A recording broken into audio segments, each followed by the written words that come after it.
Il s'agit d'un enfant avec un chapeau de mouton. Les gens normaux n'en auraient pas voulu, mais ce couple l'a adoré. Pour l'obtenir, ils ont même tué la mère chèvre. Et ils ont eu des ennuis. Même en Islande, c'est Noël. Une série d'événements bizarres se produisent. Un troupeau de chevaux traverse une tempête de neige lorsqu'il s'arrête soudainement. Comme s'il voyait un monstre, il tourne la queue et s'enfuit. Puis, alors qu'une bergerie s'ouvre à quelques pas de là, le bruit d'une respiration lourde sort de l'obscurité. Tous les moutons se sont recroquevillés, effrayés. Puis une brebis sort. Elle s'allonge calmement sur le sol. Après quelques instants, la bergerie redevient calme. Et la brebis réussit à donner naissance à un nouveau bébé.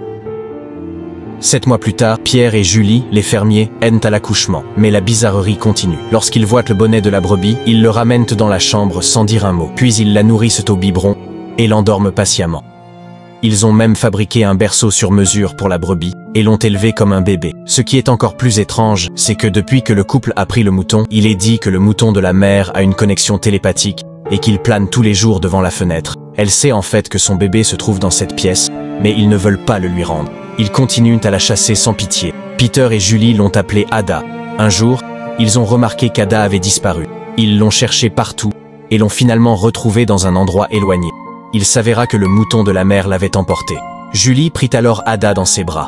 Ce n'est qu'à ce moment du film que la vraie nature d'Ada est révélée. Mi-homme, mi-mouton. Ils emmènent Ada par le chemin, malgré les cris de la mère.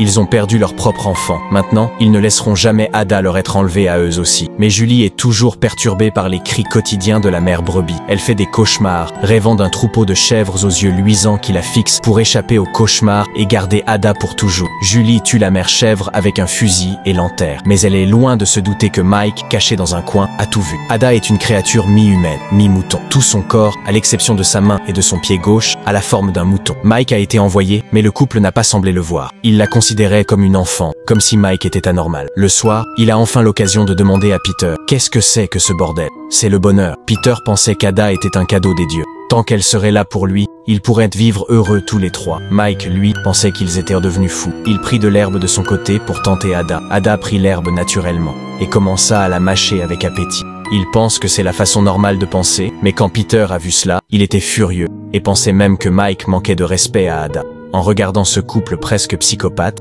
Mike décide de tuer Ada, qu'il fait disparaître en cachette aux premières lueurs du jour.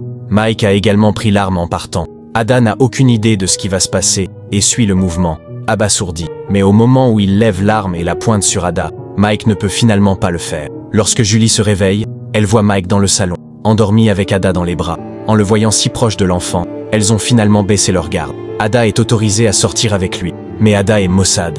Elle ne comprend pas le match de football à la télévision et n'arrive pas à apprendre à danser comme eux. C'est alors qu'Ada entend un chien aboyer derrière la porte. Elle sort en cachette et découvre un étonnant secret. Cet homme, à moitié mouton, s'est approché du miroir et s'est regardé en pensant au monstre humanoïde qu'elle venait de voir. Soudain, elle se rend compte que Peter, Julie et elle n'ont jamais été les mêmes. Elle, Peter et Julie ne seraient ni que plus jamais les mêmes. Sans parler d'une famille, d'une pause déjeuner. Ils se sont endormis dans les bras de Pierre, comme d'habitude. Mais elle pense maintenant aux photos accrochées au mur. La photo des moutons rassemblés et de Julie en train de leur coller les oreilles. Elle éprouve un profond sentiment d'angoisse. Dans la cuisine, il y a quelque chose d'intime entre Mike et Julie. Bien que cela ne soit pas explicitement dit dans le film, mais il doit y avoir eu une liaison entre eux auparavant. Mike essaie d'embrasser Julie, mais elle refuse. Mike commence alors à la menacer. « Aiden sait-elle que vous avez tué sa mère ?» Julie voit que son secret est éventé. Elle fait semblant de faire un compromis et s'approche de Mike à dessein. Puis elle attire Mike jusqu'à la porte de sa chambre et l'enferme, regardant son mari et Ada dans leur sommeil. Déterminée à assurer la sécurité de la famille, Julie a renvoyé Mike pour qu'il ne vienne plus jamais troubler sa tranquillité. Ce qu'elle ne savait pas, c'est le danger qui l'attendait. D'autre part,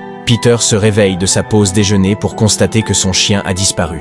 Ada part donc à sa recherche, mais ce qu'il ne réalise pas, c'est que le chien a déjà été tué. Peu après leur départ, Julie rentre chez elle, ne voyant personne dans la maison. Elle sort, entend des coups de feu et se précipite au loin.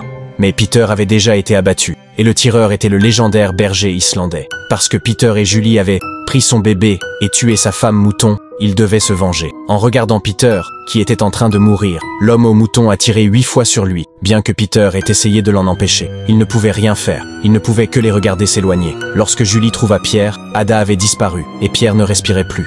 Et c'est ainsi que le film se termine. Alors, êtes-vous de quel côté? Du côté du berger islandais, ou du côté de Julie et Peter? Likez, abonnez-vous et dites-le nous en commentaire. Nouveau résumé tous les 3 jours.